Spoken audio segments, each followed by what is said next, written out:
Alors, je sais pas vous, mais alors moi, tout ce qui vient de se passer, ça renforce plutôt ma conviction selon laquelle il y a un seul DCA valable, c'est le DCA sur S&P 500. Alors vous allez me dire peut-être que j'exagère, vous me le direz en commentaire, mais je vais vous dire la manière dont je vois les choses. Selon moi, l'échec de cette négociation commerciale entre l'Union européenne et les États-Unis, elle était inéluctable compte tenu des bases sur lesquelles elle était partie.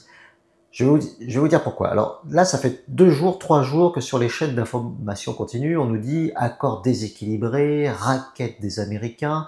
On nous dit aussi que c'est un accord déséquilibré en faveur de l'Allemagne, mais on n'explique pas assez bien, je trouve, au public français les bases de la négociation telles qu'elles ont été imposées par Donald Trump. Donald Trump, ça fait des années qu'il bourre le mou, qui retourne le cerveau de son électorat en quelque sorte, à lui expliquer que le reste du monde vole les États-Unis, que les États-Unis sont en déficit commercial avec quasiment tous les pays du monde, déficit commercial de 200 milliards de dollars avec l'Union européenne. Pourquoi? Parce que tous les biens produits dans le monde peuvent se déverser sur le marché américain et les Américains, eux, n'arrivent pas à vendre au reste du monde. En gros, c'est ce qu'il leur dit et qu'une grande partie des problèmes que rencontre son électorat vient de là, vient du fait que les États-Unis ne sont pas assez forts dans la négociation pour imposer à ses partenaires un commerce équitable, un commerce équilibré. Donc c'est le point de départ de la négo. Et donc ce que cherche à faire Donald Trump, c'est rééquilibrer les flux commerciaux sur les marchandises, sur les biens entre tous les pays du monde et les États-Unis. Donc c'est pour ça que le 2 avril, il a présenté son grand tableau avec ce qu'il a appelé des droits de douane réciproques. C'est des droits de douane qui ont été calculés selon le niveau du déficit commercial avec le pays concerné. Et c'est pour ça que dès le départ, il proposait à l'Union européenne des droits de douane généraux de 30%. Alors normalement, pour rétablir ce déséquilibre, c'est pas par les droits de douane qu'on est obligé de le faire. Ces déséquilibres commerciaux, normalement, dans le jeu normal du commerce mondial, ils se résorbent naturellement par les taux de change. C'est-à-dire que si on a un déficit commercial trop élevé, la monnaie finit par baisser, et comme la monnaie baisse, on va produire moins cher, et donc on va pouvoir rétablir la balance commerciale entre deux zones monétaires. Le problème que rencontrent les Américains ils veulent un peu le beurre et l'argent du beurre. Le problème qu'ils ont, c'est qu'ils veulent que leur monnaie soit dominante. Ils imposent par exemple le paiement en dollars pour l'achat de pétrole à l'Arabie Saoudite, mais du coup le dollar devient une monnaie mondiale, la monnaie de réserve mondiale, la monnaie des échanges commerciaux dans le monde entier, et donc il y a une demande forte pour le dollar, et le dollar est surévalué, il est trop haut. Donc ce qu'a cherché à faire Donald Trump dans un premier temps, déjà, c'est faire baisser le dollar. Et ça, il y est arrivé. Le dollar, il a baissé, vous l'avez sûrement constaté dans vos investissements, il a baissé de 10 à 15% depuis le début de l'année. Mais ça suffit pas. Ça suffit pas pour établir le gigantisme des déficits commerciaux qu'il a avec les autres pays du monde. Donc ce qu'il cherche à faire dans un deuxième temps, c'est des droits de douane. Et l'idée, c'est d'ailleurs, c'est que ces recettes de droits de douane vont lui permettre aussi de financer les baisses d'impôts sur le revenu aux États-Unis. Donc, il négocie accord par accord des droits de douane en partant très haut. Donc ça, tout le monde l'a repéré. Hein, il part vraiment, c'est la technique de négo un petit peu bourrine, un peu brutale. On part très haut pour obtenir la moitié. Bah, ça fonctionne. Pourquoi? Parce que les Américains sont en position de force. C'est eux les acheteurs. Donc finalement, on a tout intérêt à conclure cet accord. Et en particulier les Allemands, l'industrie allemande, qui est une industrie domestique qui exporte beaucoup aux États-Unis, avait tout intérêt à conclure cet accord. Donc voilà pourquoi on a l'impression, nous, que cet accord est déséquilibré en faveur des Américains, alors que dans le raisonnement américain, dans le raisonnement trumpiste, il s'agit juste de rétablir les équilibres commerciaux.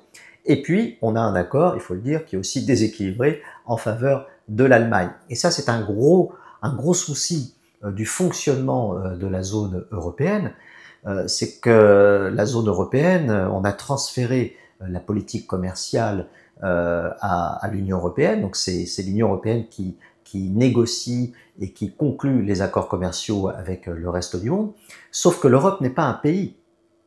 Il n'y a pas de transfert budgétaire important d'un pays à un autre. Donc quand l'Europe négocie un accord commercial, elle va le faire dans l'intérêt majoritaire de la zone. C'est surtout dans l'intérêt de l'Allemagne que cet accord va être conclu. Sauf que quand les Allemands sont gagnants, ce que les Allemands vont gagner, ils vont pas le rendre aux Français. Donc les Français vont continuer d'avoir des déficits budgétaires importants.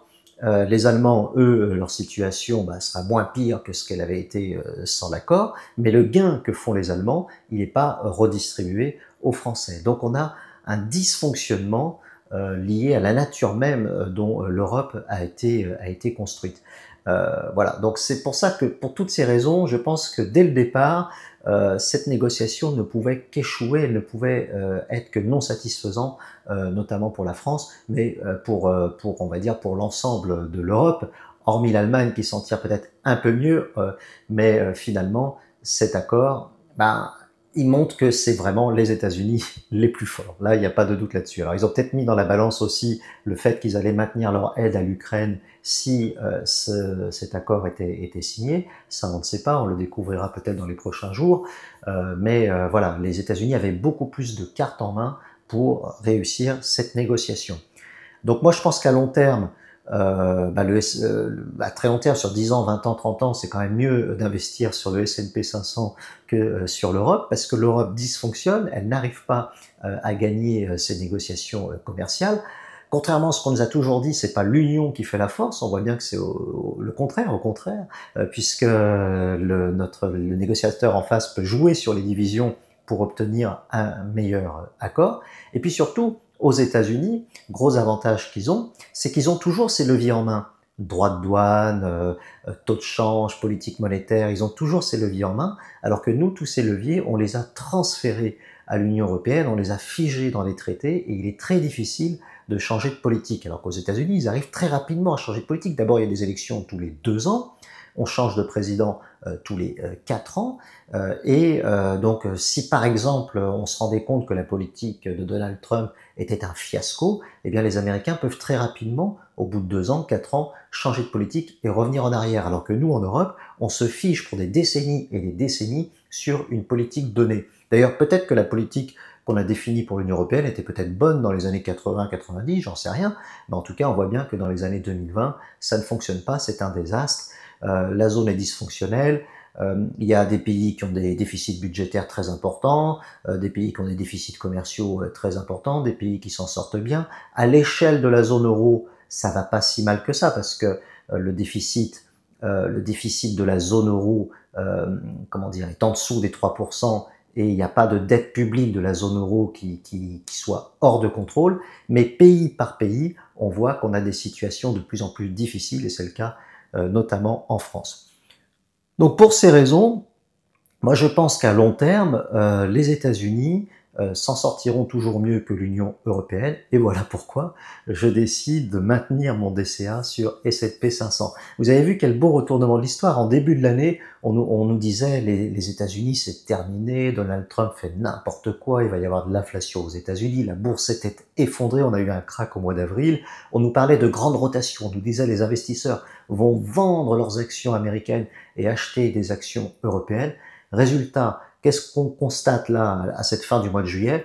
Les États-Unis sont au plus haut, le S&P 500 est au plus haut et l'Europe est en difficulté.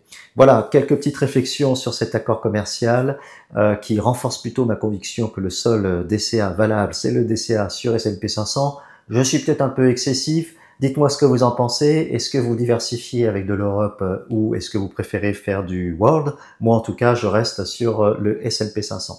Merci de m'avoir suivi. Je vous souhaite de bons investissements, un bon DCA pour ceux qui en font. Puis je vous dis à bientôt pour une prochaine vidéo. Ciao!